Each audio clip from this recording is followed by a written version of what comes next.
Hi hello అండి, అందరికీ నమస్కారం అండి. ఫ్రెండ్స్, కాంట్రాక్ట్ అవుట్సోర్సింగ్ ఉద్యోగులకు ప్రభుత్వం అదిరిపోయే శుభవార్త. ఇక మే 1వ తేదీ నుంచే అమలు అంటూ అప్డేట్ అయితే రావడం జరిగిందండి. అయితే ఇందుకు సంబంధించిన పూర్తి వివరాలు అయితే మన వీడియోలో తెలుసుకుందామండి. వీడియో మాత్రం పూర్తి వరకు చూడండి ఫ్రెండ్స్, అప్పుడే మనకి పూర్తి సమాచారం అయితే తెలుస్తుంది. లేట్ చేయకుండా టాపిక్లోకి వెళ్ళిపోదాము.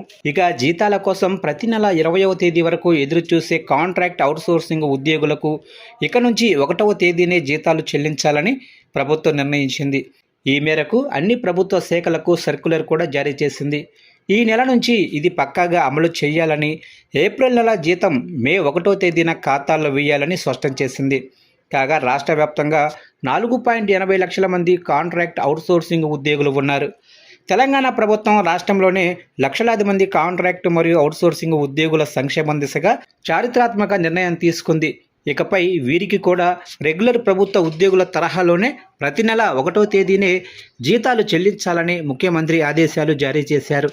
ఈ మేరకు ప్రభుత్వం అన్ని శాఖలకు అధికారికంగా సర్క్యులర్ కూడా జారీ చేస్తూ మే నెల నుంచే ఈ విధానాన్ని అమలు చేయాలని స్పష్టం చేసింది.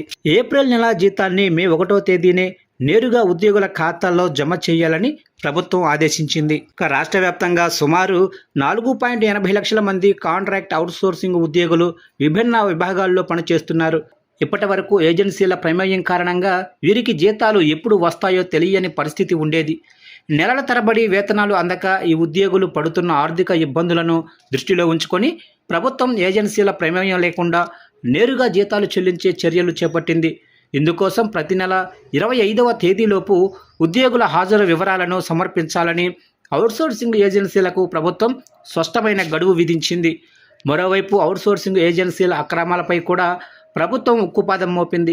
గత 10 ఏళ్లుగా కొన్ని ఏజెన్సీలు ఉద్యోగుల పీఎఫ్, ఈఎస్ఐ వాటాలను స్వాహా చేస్తున్నాయని ప్రభుత్వం విచారణలో తెలిపింది. ఈ బకాయిలను వెంటనే చెల్లించకపోతే సదరు ఏజెన్సీలను బ్లాక్ లిస్టులో పెడతామని ప్రభుత్వం హెచ్చరించింది. అలాగే ఏజెన్సీల వేధింపులకు అడ్డుకట్ట వేసేందుకు తెలంగాణ అవుట్సోర్సింగ్ కార్పొరేషన్ ఏర్పాటుకు కూడా ప్రభుత్వం కసరత్తు వేగవంతం చేసింది. ప్రభుత్వ తాజా నిర్ణయంతో లక్షలాది కుటుంబాల్లో హర్షాతిరేకాలు వ్యక్తమవుతున్నాయి.